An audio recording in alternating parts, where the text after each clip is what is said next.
Nation news India में आपका हार्दिक स्वागत है। आज हम गाजीपुर और आज किसानों को लगभग 158 दिन हो चुके हैं और हमारे बीच में है युवा किसान नेता जगतार सिंह बाजवा जी, जो लगातार 58 दिन से यहाँ पर धरने पर हैं और किसानों के बीच में अपनी बातों को बार बार कह रहे हैं और मीटिंग की भी बात करते हैं। सर, अभी बंगाल के अंदर आपकी पहली विजय हो चुकी है, तो क्या लगता है आपको जिस तरीके से यहाँ 158 दिन हो चुके हैं? देखिए, जहाँ तक बंगाल की बात है तो बंगाल में जो भारतीय जनता पार्टी की हार हुई है वो इस बात का सबूत है कि जो ये तानाशाही सरकार ने कर रखी है उसके विरोध में सैकड़ों करोड़ों लोग जो हैं उनकी भावनाओं को वहाँ बंगाल के लोगों ने समझा है, जो सड़कों पर बैठे हैं परिवार सहित, किसान मजदूर, और उन्होंने भारतीय जनता पार्टी को सबक सिखाने के लिए आईना दिखाया है कि आप देश की आवाम की बात सुनो। और ये ममता बनर्जी की जो जीत है, इसके साथ ही देश के हजारों करोड़ों लोगों की भी जीत है जो इस समय संविधान बचाने और लोकतंत्र बचाने की लड़ाई लड़ रहे हैं। सर, जिस तरीके से वहाँ बंगाल के अंदर चुनाव था और वहाँ यहाँ कोरोना जो है पूरे ही अपने स्वभाव पे था और कोरोना बड़े पैमाने पे फैल रहा था, यहाँ लोग मर रहे थे और वहाँ चुनाव लड़ा जा रहा था।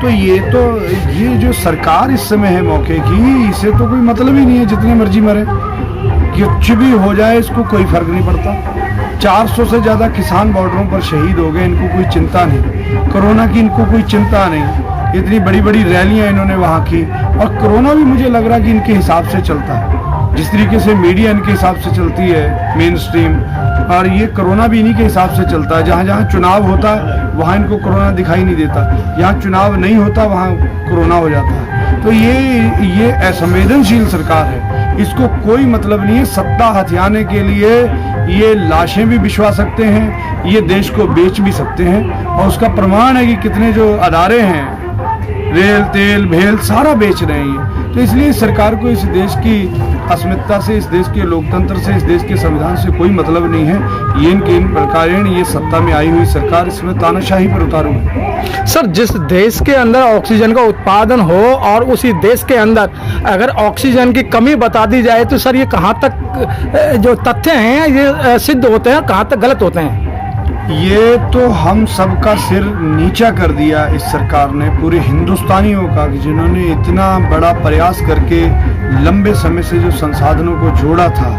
आज किसी समय हमारा देश जो है वो बड़े विकसित देशों से जो तुलना अपनी करता था और 5वें नंबर पे था सर, आज 164 पे उनसे आगे निकलने की कोशिश करता था, जो कभी 5वें नंबर पे था, जैसे आप बता रहे हैं आज 164वें नंबर पे है। आज हमें पाकिस्तान, भूटान, सऊदी अरब जो देश है वो हमारी मदद कर रहे हैं ऑक्सीजन के नाम पर। इससे बड़ी शर्म की बात नहीं हो सकती, और ये देश का गृह मंत्री और देश के प्रधानमंत्री को नैतिकता के आधार पर इस्तीफा देना चाहिए।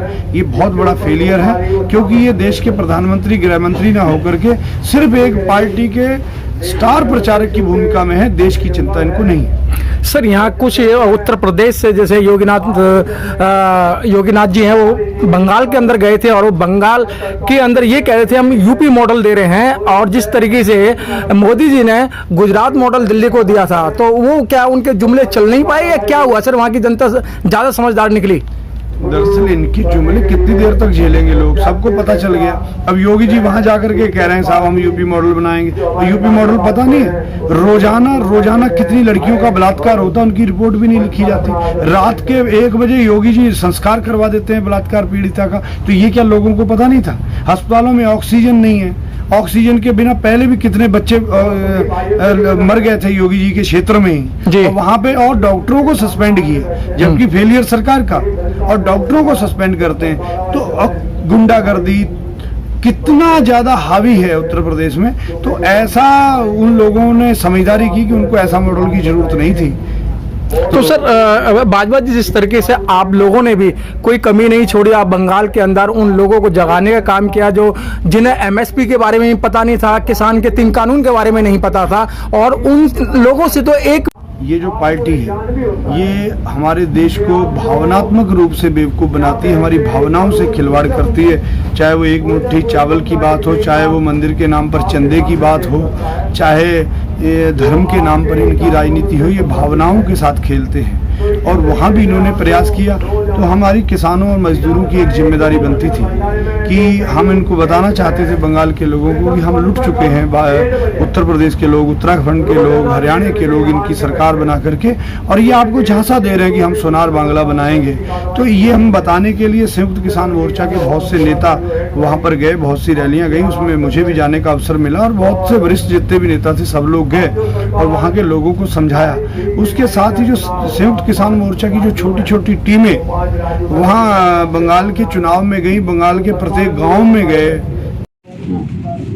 जो भारतीय जनता पार्टी को हार मिली है, इसके लिए मैं सभी उन ताकतों को बधाई देना चाहता हूँ जो इस समय देश में संविधान बचाने के लिए और लोकतंत्र बचाने के लिए लड़ रही है।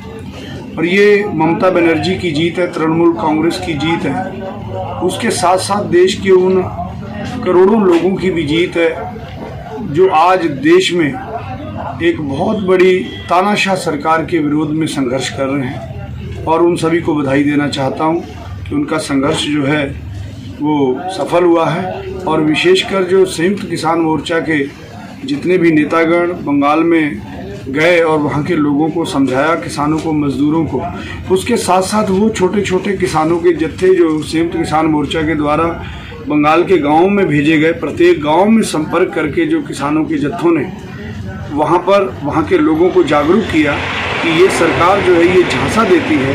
यूपी उत्तराखंड का उदाहरण देते हुए उनको बताया गया कि हमारे द्वारा वहाँ इनको जिताया गया है और क्या हाल है।